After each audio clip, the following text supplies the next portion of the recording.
ત્યાં એવું બને છે, હિંસક પ્રાણીઓ દ્વારા એ મણી લઈ લેવામાં આવે છે અને પ્રસન્ન યાદવનું ત્યાં મૃત્યુ થાય છે. અને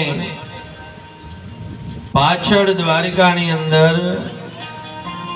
એવી વાતો થાય કે નાનપણનો ચોર કૃષ્ણ હજી સિદ્ધો નથી.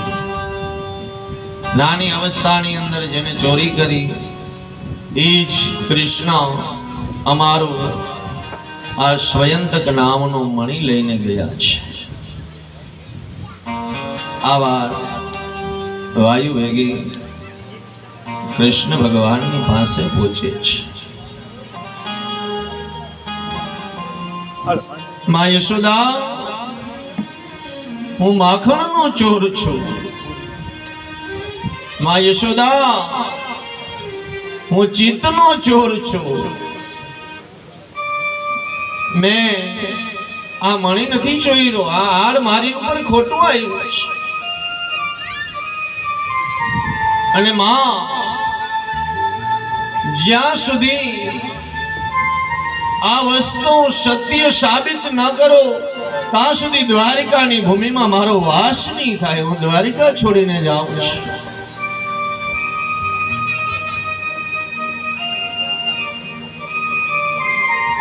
સંકટ તો કૃષ્ણ ઉપર આવ્યા છે વાલા, સંકટ તો ભગવાન ઉપર આવ્યા છે.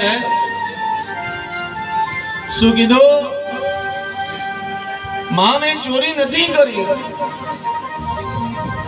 હું માખણનો ચોર બન્યો છું, હું ચિતડાનો ચોર બન્યો છું, પણ મેં દ્વારિકાની અંદર એક સોયના દાણા જેટલી વસ્તુ નથી લીધી. માં, મને માફ કરજે. આ જગતની અંદર બે જ જણા તમને માફ કરવા વાળા મળશે. યાદ રાખજો.